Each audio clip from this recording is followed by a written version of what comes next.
Hello, I'm Sebastian. Welcome to Nine Nar Trees podcast. Today, I will summarize and review the book.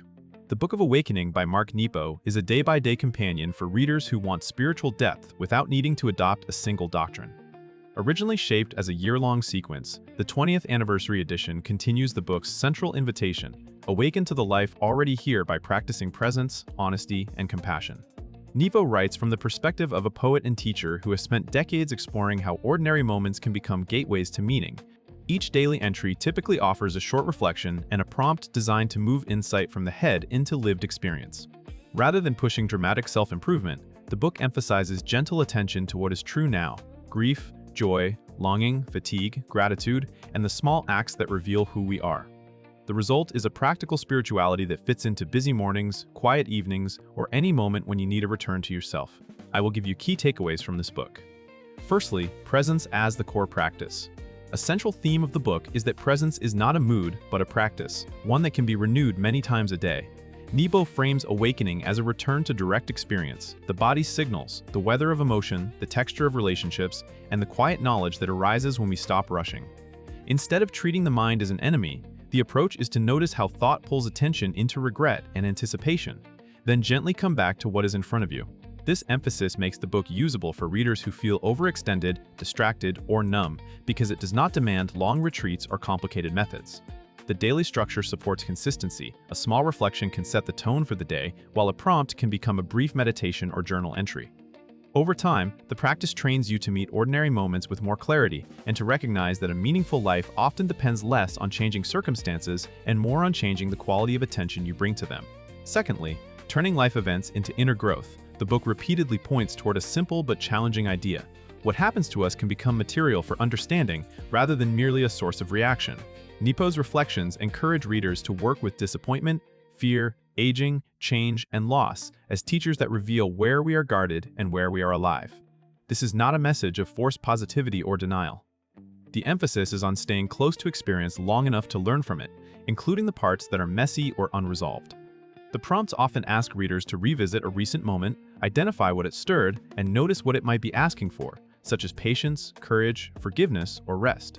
By approaching difficulty with curiosity, you gain a way to metabolize life rather than be overwhelmed by it. In that sense, the book functions as a guide for emotional and spiritual resilience. It helps readers build the capacity to carry complexity, to hold questions without rushing to conclusions, and to see that growth can occur even when circumstances do not immediately improve. Thirdly, the daily ritual of reflection and journaling. Another important topic is the power of daily rhythm. The Book of Awakening is designed to be lived with, not finished quickly. The day-by-day format invites you to create a small ritual: read, pause, reflect, and respond. That structure can be especially helpful for people who struggle with consistency or who feel intimidated by larger spiritual texts. The prompts support active engagement, turning reading into an inner conversation. They can be used as journaling questions, meditation themes, or discussion starters in groups.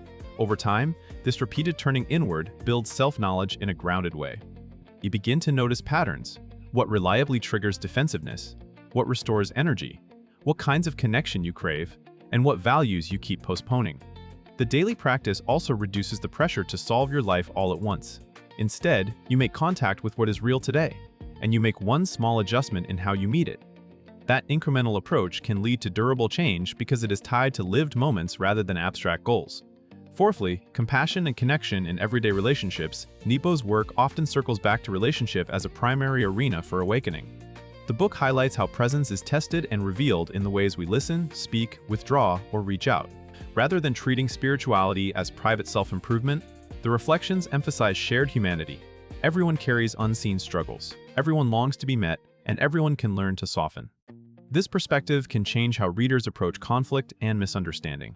The prompts encourage examining what you are protecting, what you are refusing to feel, and what might happen if you brought more honesty and kindness into an exchange. At the same time, compassion is not presented as endless self-sacrifice. The book also values boundaries and self-respect, suggesting that authentic connection requires clarity about what is true for you. In practical terms, the theme helps readers become more skillful in daily interactions, slowing down reactive speech, offering attention without fixing, and choosing responses aligned with values. These shifts can improve family life, friendships, and work relationships by making them less performative and more real. Lastly, living with meaning. Instead of chasing an ideal life, A defining message of the book is that the life you want is often found by being present to the life you have. This reverses the common habit of postponing fulfillment until circumstances change. Nepo invites readers to notice how ideals can become a form of escape, the perfect job, the perfect partner, the perfect version of the self. The daily reflections encourage appreciating what is already meaningful while still allowing genuine desire and change. This balanced stance helps readers avoid two extremes, resignation on one side and constant striving on the other. Meaning becomes something you practice through attention, gratitude, service, creativity, and courage. The prompts often lead readers to identify what they are neglecting or numbing and to reclaim small sources of aliveness that are available now.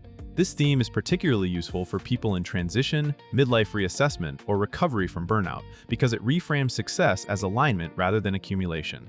The book's approach suggests that purpose is not a distant destination, but a way of inhabiting each day, even when the day includes uncertainty and imperfection. In conclusion, this book fits readers who want a steady, non-judgmental guide for inner work, people navigating stress, transition, grief, or restlessness, as well as anyone who wants a simple daily practice that supports mindfulness and meaning. It is also well-suited for readers who enjoy reflective writing and prefer spiritual insight grounded in everyday life, rather than heavy theory. The benefit is practical.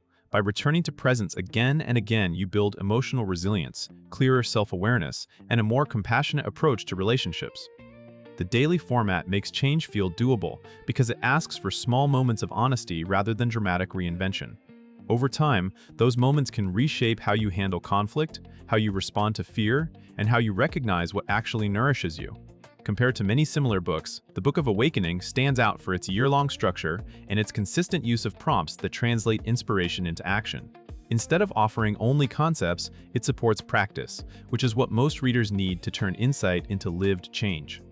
If you want a book you can return to repeatedly, one that meets you where you are each day, it is a strong purchase.